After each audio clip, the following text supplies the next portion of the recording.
चलिए आगे बात करते हैं, वृत्ताकार धारावाही लूप या फिर कुंडली के कारण चुंबकीय क्षेत्र कैसे उत्पन्न होता है, उसका पैटर्न कैसा होता है, जैसे हम लोगों ने सीधे धारावाही चालक में देखा।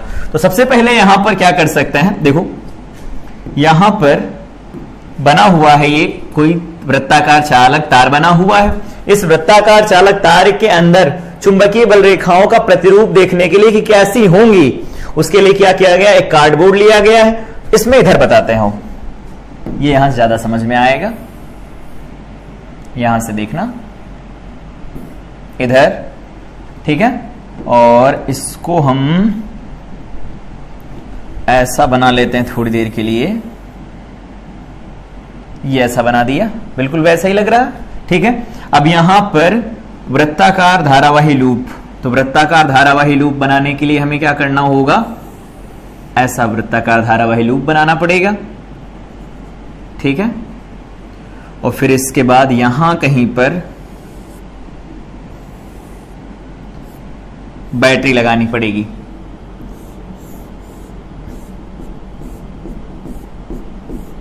ये देखो बैटरी लगा दिया गया,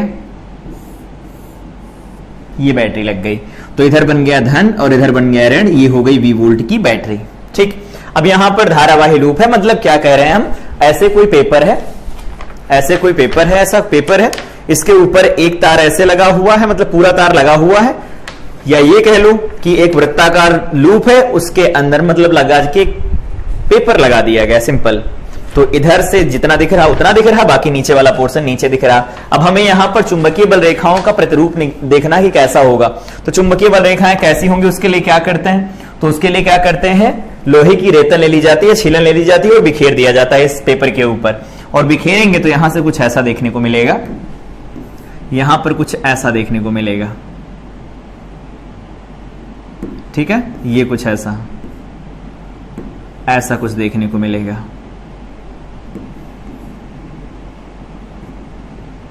ये ऐसा, ठीक है, ये ऐसा देखने को मिलेगा, ये ऐसा बन गया, ठीक। बाकी भी होंगे, ऐसा नहीं कि और भी नहीं होंगी, और भी होंगी, लेकिन उनमें एक दिक्कत है कि वो जब यहां पर अपना लूप पूरा करेंगे तो पूरी ना दिखाई देकर सिर्फ थोड़ी दिखाई देंगी। तो ये ऐसी, ये ऐसी, ये ऐसी और ये ऐसी दिखाई देंगी। तो इनकी दिशा तो पहले गोल गोल बनेंगे, वृत्ताकार रेखाएं बंद वक्र बनाती हैं, बात हम लोगों ने पढ़ी है। तो अगर वो बंद वक्र बनाती हैं तो इसमें कैसा, किधर की तरफ, किधर से किधर की तरफ जाएंगे, छल्ला जो बनेगा वो कैसा बनेगा। तो उसके लिए क्या करते, चुंबकीय कंपास लिया जाता है, रखो चुंबकीय कंपास। तो चुंबकीय कंपास अगर रखा जाता है इनके ऊपर, तो इसमें धारा देखो पहले किधर से किधर की तरफ जा रही, तो धारा यहां से चलेगी, आई धारा इधर से चलेगी, इधर से जाएगी, तो इसमें धारा आई इधर जाएगी, इस वाले में धारा का मान इधर होगा और वापस धारा इधर से चली आएगी और फिर वापस धारा इसके अंदर चली जाएगी, ऐसे ही तो होगा, ठीक है। तो धन से धारा चली घूमते हुए वापस ऋण पर चली आई। तो अगर इसमें हम देखें कि चुंबकीय क्षेत्र कहां की तरफ होगा, कैसा होगा, तो चुंबकीय क्षेत्र को इस तरह से ज्ञात कर सकते हैं। इसमें ऐसे रखा गया है, इसे मान लो पेपर पर ऐसे रखा गया है, पेपर पर, तो पेपर पर अगर रखा जाएगा तो इसमें कैसे छल्ले बनेंगे वो बताना है। तो छल्लों की संख्या ज्ञात करने के लिए यहां पर क्या करते हैं, चुंबकीय कंपास लिया जाता है, और चुंबकीय कंपास लिया जाएगा तो कुछ ऐसा कंपास यहां पर आएगा, इस वाले में कंपास मान लो इस तरह से आया, इस वाले में कंपास कुछ इस तरह से आया, और नीला वाला भाग बना दो तो वो कुछ ऐसा बन जाएगा, कुछ ऐसा बन जाएगा, कुछ ऐसा बन जाएगा, इस तरह से कुछ बनेगा। तो ये पता चल रहा है कि ऐसे अंदर से बाहर की तरफ जा रही। यहां पर जो क्षेत्र बन रहा है वो भी वृत्ताकार बन रहा, वहां जो क्षेत्र बना था वो भी वृत्ताकार बन रहा था, क्योंकि चुंबकीय बल रेखाएं बंद वक्राकार लूप बनाती हैं, ठीक, ऐसा हो गया। और इधर जो बनेगा उस वाले में देख लो, तो इधर वाले में जो बनेगा वो कुछ ऐसा बनेगा, ऐसा बनेगा, ऐसा बनेगा, ये ऐसा बनेगा। चुंबकीय कंपास बना रहे हैं हम इसे, इससे पता चलेगा कि किधर की तरफ चुंबकीय बल रेखाएं चल रही होंगी, क्योंकि एन पर जिधर की तरफ बल लगेगा उधर ही तो होगा। तो इनकी तरफ मान लेते हैं बल ऐसे लग रहा है, देखने से ऑब्जर्व किया गया। तो ये पैटर्न को इस तरह से दिखाया गया यहां पर कि धारा इधर से इधर की तरफ जा रही, तो इसमें इस तरह से वृत्ताकार रेखाएं बन रही हैं। तो यहां पर कुछ इस तरह से, इस तरह से बन रही हैं, इधर इस तरह से चली जाएंगी, ऐसा होगा। इस वाले में इस तरफ जाएंगी, इस तरफ, फिर इस तरफ चली जाएंगी, ठीक है। अब बात आती है कि ये तो पैटर्न निकाल लेंगे, छीलन डाल दो, छीलन से पता चल जाएगा कि कैसा बनेगा और बना लो। ठीक, छीलन तो बता देगी कि कैसा होगा, लेकिन हमें यह बताना है कि इसमें जो क्षेत्र उत्पन्न होगा वो किन किन चीजों पर निर्भर करेगा। तो यहां पर लिख देते हैं, यहां पर लिख देते हैं वृत्ताकार लूप या कुंडली, कुंडली के कारण उत्पन्न चुंबकीय क्षेत्र, चुंबकीय क्षेत्र, चुंबकीय क्षेत्र, उत्पन्न चुंबकीय क्षेत्र किन चीजों पर निर्भर करता है? तो पहला निर्भर करता है, यहां पॉइंट लिखते जाते हैं, बी। बी जो निर्भर करता है वो धारा पर निर्भर करता है। यहां पर कुंडली क्यों लिखा है? छल्ला एक है ना, वैसे छल्ले कई सारे हो सकते हैं, एक छल्ला उसके बगल दूसरा तीसरा चौथा छल्ला बनाते चले जाओ तो यही लूप कुंडली बन जाएगा। ठीक है, तो ये धारा पर निर्भर करता है। दूसरा पॉइंट, और किस चीज पर निर्भर करता है? ये निर्भर करता है इसके अंदर फेरे कितने हैं। तो लिखना चाहो तो लिख लो, वृत्ताकार धारावाही लूप या कुंडली के कारण उत्पन्न चुंबकीय क्षेत्र। पहला पॉइंट लिखोगे, धारा पर निर्भर करता है, कह सकते हो प्रवाहित धारा के अनुक्रमानुपाती होता है, फेरों की संख्या के अनुक्रमानुपाती होता है, और यह भी बता सकते हैं, यहां पर 2 हो गया। तीसरा पॉइंट ये बता सकते हैं कि जो इसकी त्रिज्या आती है उसकी व्युत्क्रमानुपाती होता है। मान लेते हैं इसकी त्रिज्या r है तो r की व्युत्क्रमानुपाती होगा। यहां पर फार्मूला जो निकल के आता है b बराबर, वो निकल के आता है mu naught ni divided by में 2r आता है। ये फार्मूला होता है, वैसे याद रखने की कोई जरूरत नहीं, ये संबंध पता होना चाहिए। तो संबंध कैसे लिखेंगे? अपने नोटबुक में लिखना हो तो लिखो, चुंबकीय क्षेत्र जो उत्पन्न होता है वृत्ताकार धारावाही लूप के कारण, या फिर कह सकते कुंडली के कारण, वो कुंडली या लूप में प्रवाहित धारा के अनुक्रमानुपाती होता है। दूसरे में लिखो, फेरों की संख्या के अनुक्रमानुपाती होता है, और उसकी त्रिज्या के व्युत्क्रमानुपाती होता है, और ये सूत्र निकल के आता है। ठीक है, तो इन सारी चीजों के ऊपर निर्भर करता है, ये इसका पैटर्न होता है। इस तरह से हम इसे ऑब्जर्व कर सकते हैं, याद रहेगा। यहां पर ये बैटरी लगी हुई थी, ये है चुंबकीय बल रेखाएं, इस तरह से बनाई जाती हैं। अब आपसे पूछेगा कोई कि ये मान लो ऐसा है, ये ऐसा कोई लूप बना हुआ है, ठीक है, बढ़िया है, ये लूप बना हुआ है। इस लूप में मान लीजिए यहां पर कट है, इसमें धारा प्रवाहित की जा रही है, इधर से धारा जा रही है, इधर से धारा जा रही है, इधर से धारा जा रही है। कोई पूछे कि बताओ इसके अंदर केंद्र पर, यहां कहीं पर इसका केंद्र होगा, मान लेते केंद्र O है, इस O के ऊपर चुंबकीय क्षेत्र की दिशा कैसे ज्ञात करोगे? तो दिशा कैसे ज्ञात करना है, सुनना ध्यान से। सबसे पहले क्या करना है, अपना दाहिना हाथ लेना है, दाहिने हाथ की उंगलियों को धारा की दिशा में घुमाना है। तो क्या होगा, धारा ऐसे से ऐसे जा रही, तो धारा की दिशा में उंगलियों को घुमाना है, दाहिने हाथ की, याद रखना, दाहिने हाथ की उंगलियों को धारा की दिशा में घुमाना है। तो अंगूठा कहां जाएगा, अंगूठा अंदर की तरफ जाएगा। इसका मतलब है ऊपर जो क्षेत्र होगा तल से अंदर की ओर, तल से अंदर की ओर, ये हो गई बी की दिशा। और अगर ऐसा हो तो मान लीजिए ऐसा हो, अब की बार सप्लाई बदल दी जाए, धारा इधर से भेजी जाए, ऐसे धारा हो, इस तरफ धारा जा रही हो। अब बताओ यहां पर केंद्र पर जो चुंबकीय क्षेत्र उत्पन्न होगा वो कैसा होगा? तो फिर से कुछ करना नहीं है, अपना दाहिना हाथ लेना, उंगलियों को धारा की दिशा में घुमाना है। तो उंगलियों को धारा की दिशा में घुमाओ इस तरह से, तो अंगूठा कहां आएगा, आप लोगों की तरफ, खुद की तरफ आएगा। तो यहां पर लिख सकते हो तल से बाहर की ओर, बाहर की ओर, ये किसकी दिशा है, बी की दिशा, चुंबकीय क्षेत्र की दिशा। इस तरह से हम वृत्ताकार धारावाही लूप या कुंडली के कारण उत्पन्न चुंबकीय क्षेत्र का अध्ययन कर सकते हैं। ठीक है, ये सारे पॉइंट्स हैं, इन चीजों पर ये निर्भर करता है। अगर इसमें कुंडली में फेरों की संख्या बढ़ेगी तो भी क्षेत्र बढ़ेगा, धारा का मान बढ़ाओगे क्षेत्र बढ़ेगा, और आर का मान बढ़ाओगे तो केंद्र पर उत्पन्न जो चुंबकीय क्षेत्र होगा वो घटेगा। ठीक है, अगला है धारावाही प्रणालिका के कारण उत्पन्न चुंबकीय क्षेत्र। धारावाही प्रणालिका या फिर कृत्रिम चुंबक भी बोल सकते हो। तो कैसे, आओ देखो समझते हैं। यहां पर एक पॉइंट और लिखना चाहो तो लिख लो। यहां पर एक बात देखना, या फिर इसी को अभी छोड़ो, यहां पर देख लेंगे अभी। वृत्ताकार धारावाही प्रणालिका आखिर होती क्या है, तो इसकी डेफिनेशन लिखना चाहो तो लिख लो। कार्डबोर्ड या चीनी मिट्टी,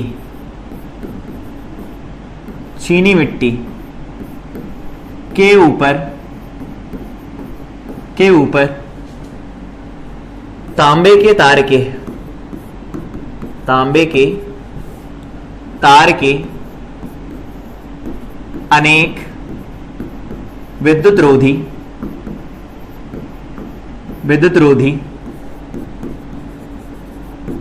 फेरे लपेटने पर क्या हुआ, कार्डबोर्ड या चीनी मिट्टी की प्लेट ले लो, वृत्ताकार उसका क्रॉस सेक्शन होना चाहिए, तांबे के तार के अनेक विद्युत रोधी फेरे लपेट दिए जाएं,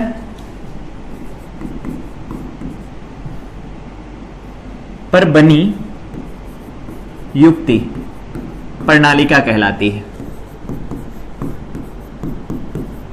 प्रणालिका कहलाती है। ठीक है, कैसे बनाया जाता है देखना ध्यान से।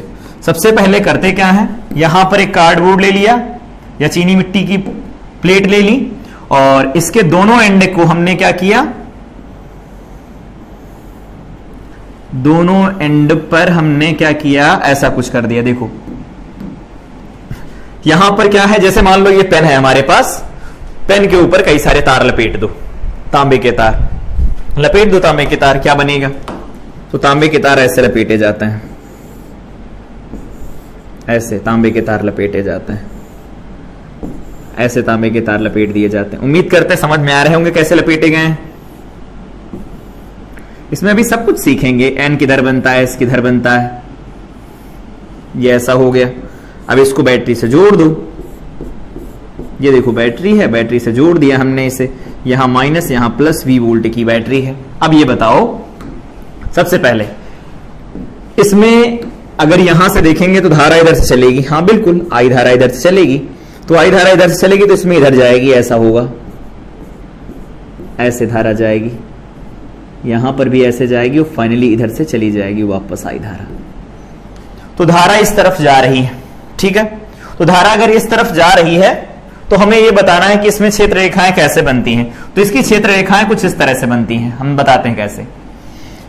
जैसे मान लो आप यहां खुद खड़े हो, सबसे बेसिक है समझने की कोशिश करना। आप खुद यहां पर कहीं पर खड़े हो और आपसे कहा गया इधर देखो, तो आप अगर इधर से खड़े होकर के देखेंगे, हम पूछे धारा की दिशा किधर है, दक्षिणावर्ती है या वामावर्ती। दक्षिणावर्ती का मतलब घड़ी जिधर चलती है उस तरफ है या घड़ी के चलने की विपरीत है। तो आप इधर से देखेंगे तो क्या बताएंगे, इधर से देखेंगे तो ये कोई चालक तार है, इसमें धारा सामने से नीचे उतर रही है, तो नीचे से ऊपर की तरफ धारा जा रही, नीचे से ऊपर की तरफ धारा जा रही है। तो नीचे से ऊपर की तरफ जब धारा जाएगी तो उसका क्या मतलब हुआ, इधर से ऐसे देखिए, इधर से धारा चलेगी, फिर नीचे की तरफ तार निकला है ना ये वाला तार, तो इधर से धारा एंटर कर रही है, उसके बाद इधर से नीचे जा रही है। तो इधर धारा की दिशा अगर देखेंगे तो कैसी है, दक्षिणावर्ती, घड़ी के चलने की विपरीत दिशा में। तो यहां से आप देखेंगे तो यह है वामावर्ती, वामावर्ती, घड़ी की विपरीत दिशा वामावर्ती होती। वामावर्ती अगर दिशा दिखे, आई की दिशा वामावर्ती दिखे, तो वो वाला एंड बोल देना नॉर्थ पोल है, नॉर्थ पोल, उत्तरी ध्रुव, उत्तरी ध्रुव है ये। ठीक है, उत्तरी ध्रुव। तो अगर ये उत्तरी ध्रुव हो गया तो दक्षिणी ध्रुव हो गया, और उत्तरी दक्षिणी ध्रुव मिल गए तो यहां पर चुंबकीय बल रेखाएं हम बना सकते हैं। कैसे बनेंगी वो, तो यहां से चलेंगी ऐसे बनेंगी, यहां से चलेंगी कुछ ऐसे बनेंगी, ये कुछ ऐसे बनेंगी। तो उधर से आएंगी इधर की तरफ जाएंगी, ऐसा होगा, उधर से आएंगी इधर की तरफ चली जाएंगी, ये ऐसा हो गया। कितना आसान है। अगर यहां से खड़े होकर देखने को बोलते, तो यहां से खड़े होकर के देखने को बोलते तो कहते कि इधर से धारा इसमें चढ़ रही है, उसके बाद इधर जा रही है। तो इधर से देखते तो घड़ी की दिशा में दिखती, घड़ी की दिशा में अगर आपको किनारे से खड़े होकर के धारा दिखाई दे तो समझ जाना कि उधर दक्षिणी ध्रुव बनने वाला है, और अगर वामावर्ती दिखाई दे तो वहां पर उत्तरी ध्रुव बनेगा। तो यहां लिख देते हैं, दक्षिणी ध्रुव के लिए, दक्षिणी ध्रुव के लिए, दक्षिणी ध्रुव के लिए दक्षिणावर्ती धारा, दक्षिणावर्ती धारा दक्षिणावर्ती होनी चाहिए। तो ऐसे याद रख सकते हैं कि दक्षिणी ध्रुव बनेगा, धारा दक्षिणावर्ती दिखेगी, और उत्तरी ध्रुव बनेगा, धारा वामावर्ती दिखेगी। ऐसे याद रख सकते हैं। इसका प्रतिरूप ऐसा निकल के आता है, इस तरह से बनाई जाती है।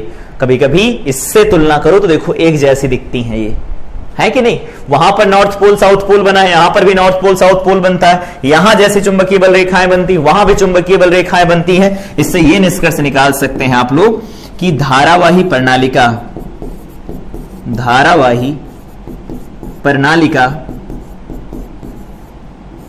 एक क्षण चुंबक की भांति व्यवहार करती है। ठीक है, ये सारे मेन पॉइंट्स हैं, याद रखने ही हैं। ये ऐसा हो गया, ये परिभाषा हो गई, ऐसे बनाया जाता है, ऐसे पेपर में बना सकते हैं आप। एक किनारे से देखा वामावर्ती, इसका मतलब वहां पर उत्तरी ध्रुव बनेगा। दूसरी तरफ से मान लो आपने देखा वो दक्षिणावर्ती दिखी, दोनों तरफ देखने की जरूरत ही नहीं, एक तरफ से देख लेना, दक्षिणी या तो उत्तरी ध्रुव बन जाएगा, तो उसका विपरीत ध्रुव सामने बनेगा, खत्म। ठीक है, आगे आओ बात करते हैं। ये किन किन चीजों पर निर्भर करता है अगर पूछा जाए आपसे, तो ये निर्भर करता है कई सारी चीजों के ऊपर। सबसे पहले जो बी उत्पन्न होता है यहां पर, वो निर्भर करता है इसमें बहने वाली धारा के ऊपर।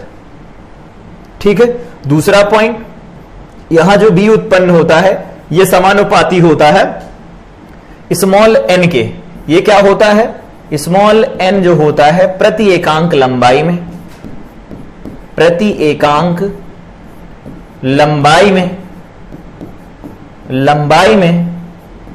फेरों की संख्या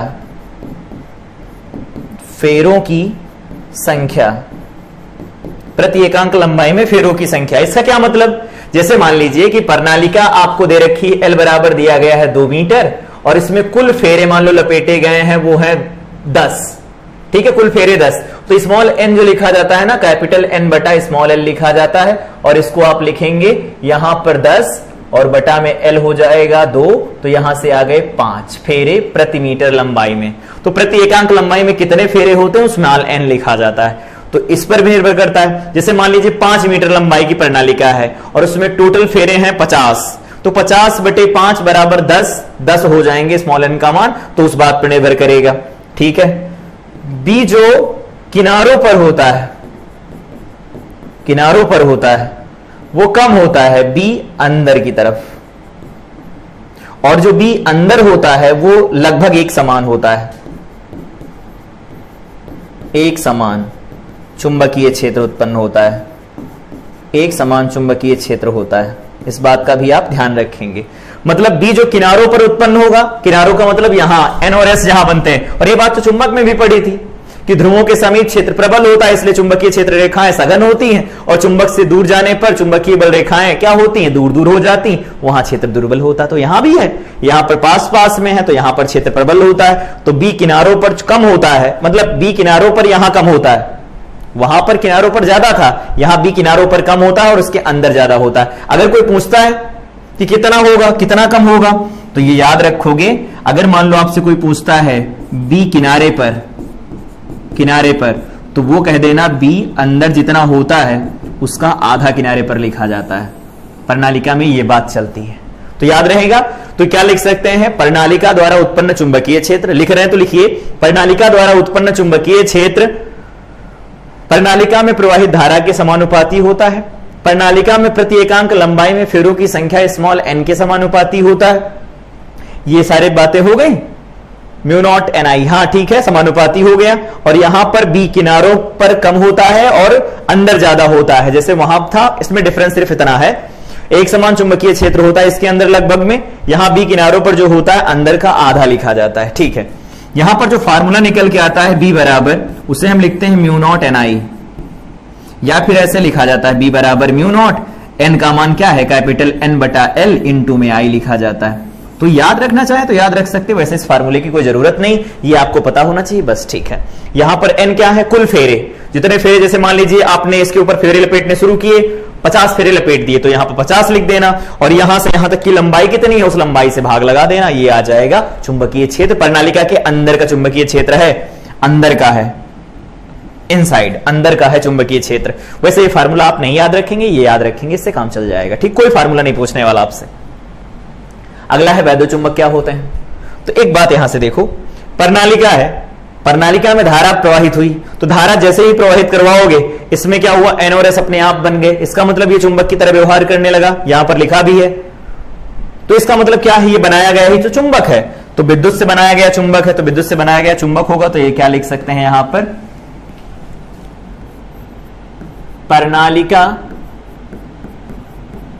प्रणालिका की क्रोड के मध्य, प्रणालिका की क्रोड के मध्य, प्रणालिका की क्रोड के मध्य नर्म लोहे की छड़ रखकर, नर्म लोहे की छड़ रखकर विद्युत चुंबक बनाया जाता है, विद्युत चुंबक बनाए जाते हैं, बनाए जाते हैं। ठीक है, इस बात का ध्यान रखना। इसका मतलब क्या है, यहां पर प्रणालिका है तो इसमें दिक्कत क्या है, प्रणालिका में दिक्कत कोई नहीं होती, प्रणालिका में यह दिक्कत होती कि इसका जो क्षेत्र होता है थोड़ा कम प्रबल होता है, लेकिन अगर इसके अंदर नर्म लोहे की क्रोड डाल दी जाए या लोहे की कोई क्रोड, लोहे का टुकड़ा इसके अंदर रख दिया जाए तो इसके अंदर जो चुंबकीय क्षेत्र उत्पन्न होता है काफी प्रबल हो जाता है। बस प्रबल क्षेत्र चाहिए होगा तो नर्म लोहे की क्रोड लगा दी जाती है, प्रणालिका की क्रोड के मध्य नर्म लोहे की छड़ रख करके विद्युत चुंबक बनाए जाते हैं। इसको आप ऐसे समझ सकते हैं, मान लीजिए कि यहां पर आपके पास प्रणालिका दे रखी है, ये कोई प्रणालिका है, इस प्रणालिका के अंदर मान लीजिए कि यहां पर एक क्रोड रख दी गई लोहे की क्रोड इसके अंदर रख दी गई, और उसके बाद में यहां पर हमने धारा प्रवाहित करना शुरू किया।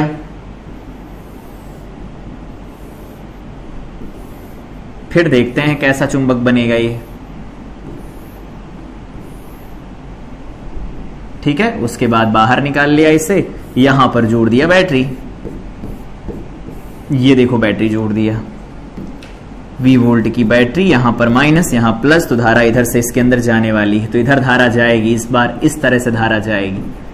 अब 1 मिनट का समय ले सकते हैं आप देखने के लिए कि इधर क्या बनेगा, वीडियो को पॉज करके देख सकते हैं कि इस तरफ क्या बनेगा। तो अगर आप यहां खड़े हो गए, अगर आप यहां पर खड़े हो गए और आपसे पूछा जाए कि इधर से देख के बताओ धारा कैसी चल रही है, तो आप कहेंगे कि ऐसे है, इधर से फेरा चला है और फिर ऐसे गई धारा, इधर से चला फेरा फिर ऐसे गई धारा, इधर से फेरा चला धारा ऐसे गई है, कैसे गई है, विपरीत।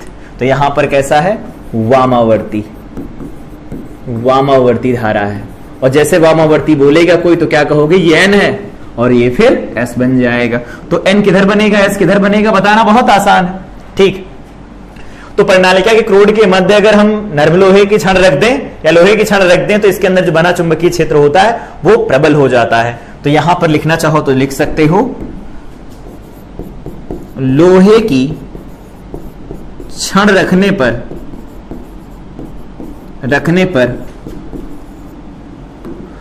उत्पन्न चुंबकीय क्षेत्र, उत्पन्न चुंबकीय क्षेत्र, ठीक है, लोहे की छड़ रखने पर उत्पन्न चुंबकीय क्षेत्र अत्यधिक बढ़ जाता है। अगर सही बात बताएं तो उसमें ये बोल सकते हो कई सौ गुना बढ़ जाता है, कई सौ गुना बढ़ जाता है अगर इसको रख दिया जाता है। इसमें और कुछ बातें होती हैं जो आपको याद रखनी पड़ेंगी, आइए सुनते हैं सारी बातें। पहला पॉइंट ये है कि यहां पर जो ये चुंबकत्व उत्पन्न हो रहा है, चुंबकीय क्षेत्र उत्पन्न हो रहा है, वो कृत्रिम जो यहां प्राकृतिक चुंबक होते हैं, ये वाले चुंबक, इनसे कहीं प्रबल होता है। क्यों? क्योंकि धारा का मान हम कम ज्यादा करके इसके चुंबकत्व को बढ़ा सकते हैं। तो यहां लिख सकते हैं प्रणालिका का चुंबकीय क्षेत्र, प्रणालिका का चुंबकीय क्षेत्र अस्थायी होता है। ये पॉइंट क्या है, जब आएगा कि वैद्युत चुंबक और यहां छड़ चुंबक में अंतर लिखने को तो लिख देना, ठीक है। प्रणालिका का चुंबकीय क्षेत्र अस्थायी होता है, अर्थात धारा शून्य होने पर समाप्त हो जाता है, ये बता देंगे, ठीक है। दूसरा पॉइंट क्या बता सकते हैं? तो दूसरे पॉइंट में आप ये बता सकते हैं कि यहां जो चुंबकीय क्षेत्र उत्पन्न होता है वहां क्षण चुंबक के चुंबकीय क्षेत्र से प्रबल होता है, तो प्रणालिका का चुंबकीय क्षेत्र, प्रणालिका का चुंबकीय क्षेत्र, चुंबकीय क्षेत्र क्षण चुंबक, क्षण चुंबक के चुंबकीय क्षेत्र, के चुंबकीय क्षेत्र से प्रबल होता है, से प्रबल होता है, से प्रबल होता है। याद रहेगा, ठीक है।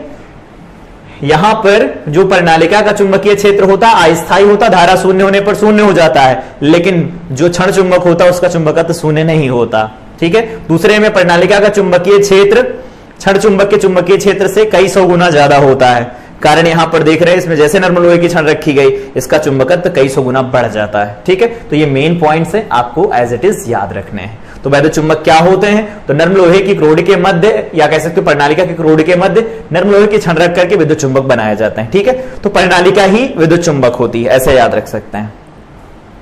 अगला है चुंबकीय क्षेत्र में आवेशित कण पर बल किधर की तरफ लगता है। तो इसके लिए आओ फिगर एक देखते हैं, समझ में आएंगी सारी चीजें एक एक करके।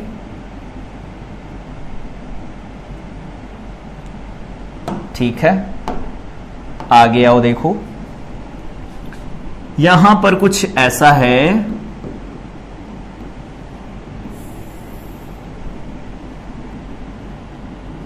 ठीक है। यहां पर हम इसे कुछ ऐसा बना देते हैं,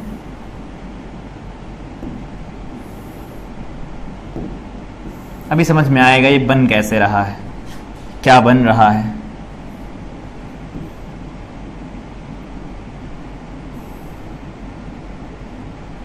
ठीक, ये ऐसा बन गया।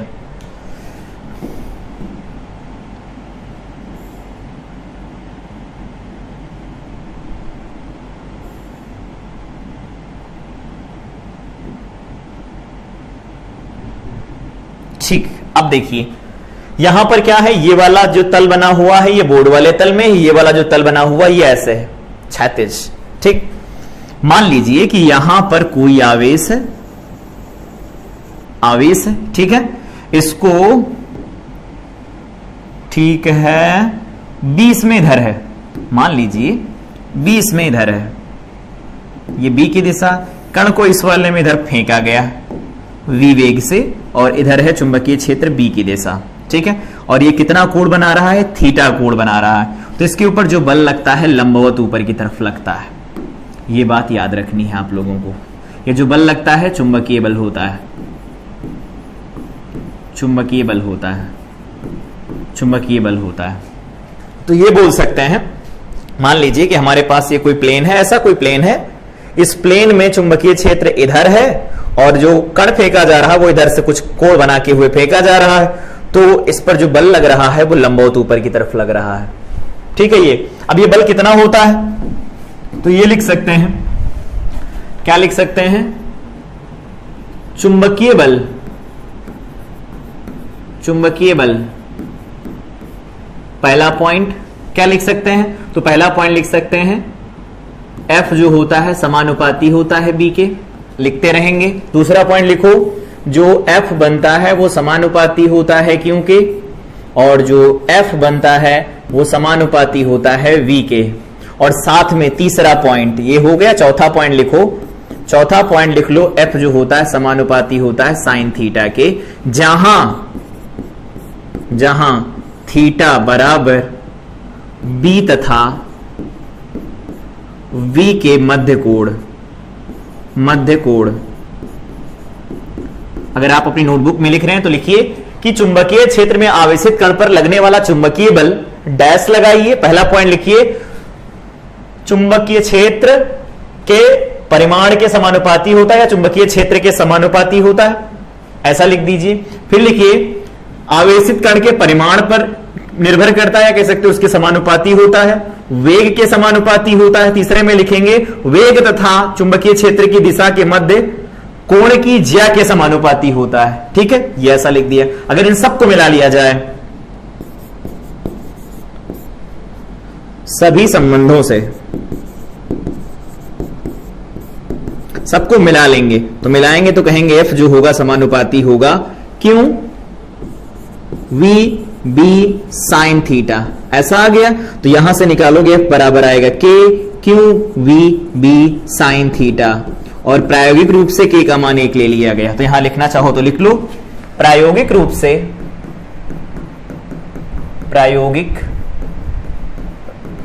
से के बराबर 1। तो यहां पर लगने वाला बल कितना हो गया, एफ बराबर Q V B sine theta. इस तरह से लगेगा ये सूत्र, ठीक है। अब यहां से देखो साइन थीटा का कोई मात्रक तो होता नहीं, साइन थीटा होता है लंब बटे कर्ण, तो लंब का मात्रक मीटर, कर्ण का मात्रक मीटर, कट गए, कुछ नहीं बचा। तो यहां पर अगर हम मात्रक निकालना चाहें बी का मात्रक, तो क्या लिख सकते हो बी का मात्रक, बोलोगे बी बराबर यहां से जो निकल के आने वाला है वो आएगा एफ अपान क्यू इंटू में वी, यही तो बनेगा, हाँ यही बनेगा। तो यहां पर क्या लिख सकते हैं, एफ का मात्रक होता है न्यूटन प्रति, ये क्या होता है बोलो, क्यू का मात्रक क्या होता है, तो क्यू का मात्रक होता है कूलाम, इंटू में आ जाएगा मीटर पर सेकेंड, होता है कि नहीं, ठीक है। तो इसे लिख सकते हैं, इसे हम लिख सकते हैं न्यूटन, बढ़िया लग रहा है। ये कूलाम वो सेकंड यहां ले आते हैं, कूलाम पर सेकंड यहां ले आते हैं और यहां पर मीटर लिख देते हैं। एक बात बताओ, कूलाम पर सेकंड क्या होता था, क्यू अपान टी धारा होती थी, धारा को एम्पियर में लिखते हैं, तो यहां से आ जाएगा न्यूटन प्रति एम्पियर मीटर।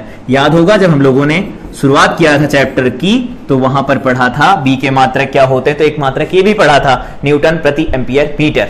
चलो बढ़िया।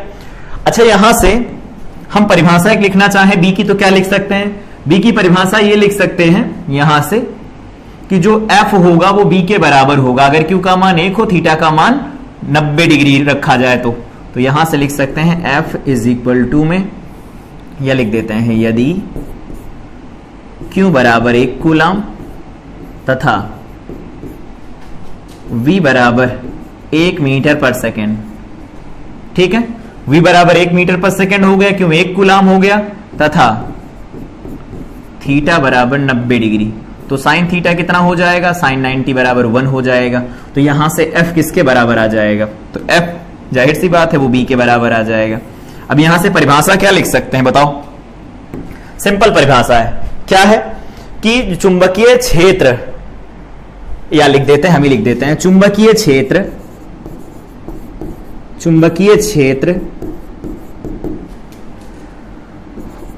उस आवेशित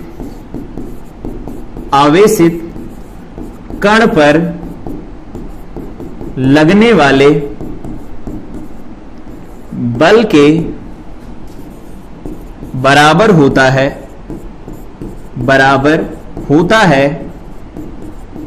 जिसका आवेश 1 कूलाम तथा v बराबर 1 मीटर पर सेकेंड तथा और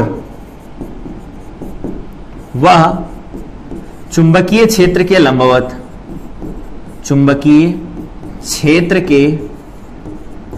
गतिमान हो।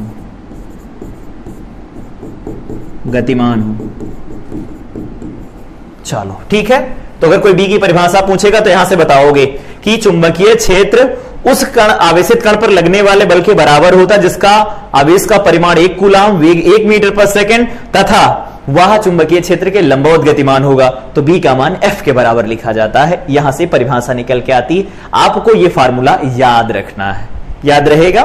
तो थीटा क्या लिखा जाता है, बी और वी के मध्य का जो कोण होगा वो रख देना, यहां पर क्वेश्चन करवाएंगे तो बताएंगे, लेकिन अभी के लिए इसे याद रख सकते हैं, ठीक है। कैसे फार्मूला आया, कैसे ये मात्रक निकल के आए, वो सारी बातें लगाना बहुत इजी है। आवेश दिया जाएगा, वेग दिया जाएगा, बी दिया जाएगा, या फिर मान लो इनमें से कोई एक ना दिया जाए तो बाकी की बची चीजों को हम रख करके उस जो बची चीज होगी जो नहीं पता होगी वो निकाल सकते हैं। अगला है चुंबकीय क्षेत्र में धारावाही चालक पर बल। तो चुंबकीय क्षेत्र मान लीजिए इस तरफ है, इस तरफ चुंबकीय क्षेत्र है, ठीक है। चुंबकीय क्षेत्र में अगर मान लो क्षेत्र रेखाएं बराबर बराबर दूरी पर है, मान लो बराबर बराबर दूरी पर क्षेत्र रेखाएं ऐसे है, तो ये किसकी दिशा है, बी की दिशा है। तो अगर ये चुंबकीय क्षेत्र बी की दिशा है और इसमें एक चालक रख दिया जाए,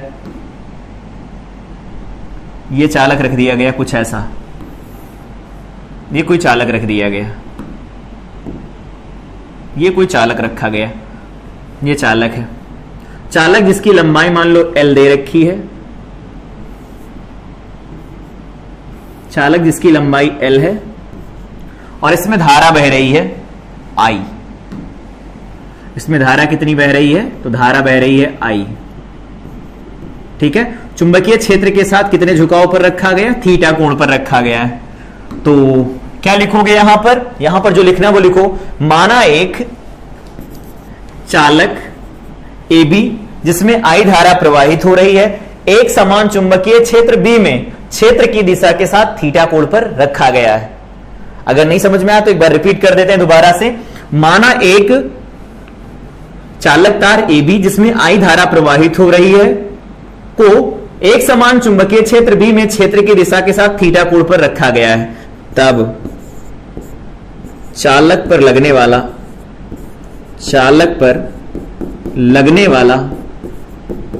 वाला चुंबकीय बल क्या बताएंगे? चुंबकीय बल तो यहां से बताएंगे कि जो F निकल के आता है वो लिखा जाता है IBL साइन थीटा।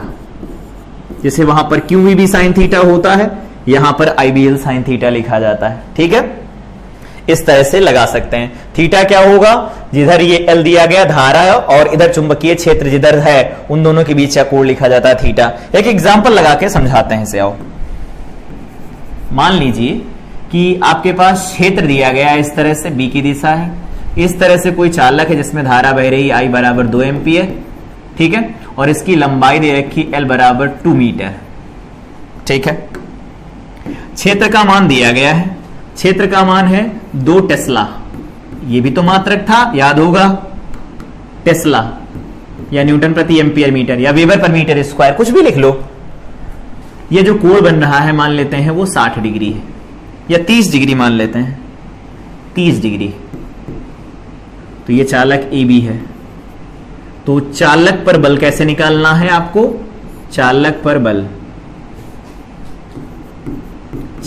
बल F बराबर क्या होगा? तो ये लिखा जाता है IBL sine theta. Sine theta मान रख दो। I का मान कितना दिया गया? 2 एम्पियर धारा है, 2 एम्पियर हो गया। टेस्ला का मान 2 है, मतलब B का मान 2 टेस्ला है, लंबाई दे रखी 2 मीटर। साइन थीटा का मान कितना होगा? तो साइन 30 हो जाएगा। तो ये क्या बनेगा? 2 2 4 2 8 8 और यहां पर साइन 30 का मान 1/2 होता तो बराबर में आएगा 4। और मात्रक किसका है? ये बल का। तो बल का मात्रक क्या होता है? न्यूटन। ये हमारे पास क्या हो जाएगा? आंसर आ जाएगा। बहुत सिंपल सा सवाल है, इस तरह से लगा सकते हैं। आपके क्लास में सिंपल सवाल है, बस आपको एक फार्मूला याद रखना है और ये अप्लाई करना कैसे वो याद रख सकते हो। अब बात आती है कि यहां पर बल तो लगेगा, जैसे यहां पर बता दिया बल ऊपर की तरफ लगेगा, तो आप पूछ सकते हैं कि ऊपर की तरफ लगेगा ये कैसे पता चलेगा? तो उसके लिए यहां पर आओ। वैसे यहां पर पता कर सकते हैं, लेकिन यहां पर आओ, बताते हैं कैसे पता करना है। बल की दिशा पता करने के लिए फ्लेमिंग ने अपने बाएं हाथ का नियम दिया। ठीक है, फ्लेमिंग ने अपने बाएं हाथ का नियम दिया। इसमें आप अपना स्टेटमेंट खुद लिखेंगे। लिखिए, फ्लेमिंग के बाएं हाथ के नियम के अनुसार यदि हम अपने बाएं हाथ के अंगूठे तथा पास वाली दोनों उंगलियों को इस तरह से फैलाएं या इस प्रकार फैलाएं कि अंगूठा जो यहां पर है, या फिर पहले इसको लिखो, दोबारा से बोलते हैं, यदि हम अपने बाएं हाथ को इस प्रकार फैलाएं कि अंगूठा तथा उसके पास वाली दोनों उंगलियां परस्पर एक दूसरे के लंबवत हों, तब यदि पहली उंगली चुंबकीय क्षेत्र की दिशा में, मध्य वाली उंगली धारा की दिशा में हो, तब अंगूठा चालक पर लगने वाले बल की दिशा प्रदर्शित करता है। लिख देते हैं। यदि हम अपने बाएं हाथ को इस प्रकार फैलाएं कि अंगूठा तथा पास वाली दोनों उंगलियां परस्पर लंबवत हूं। परस्पर लंबवत का मतलब समझते हो? तीनों एक दूसरे पर लंबवत हों, तब यदि पहली उंगली बी की दिशा में तथा मध्य वाली उंगली आई की दिशा में हो तो अंगूठा F की दिशा प्रदर्शित करता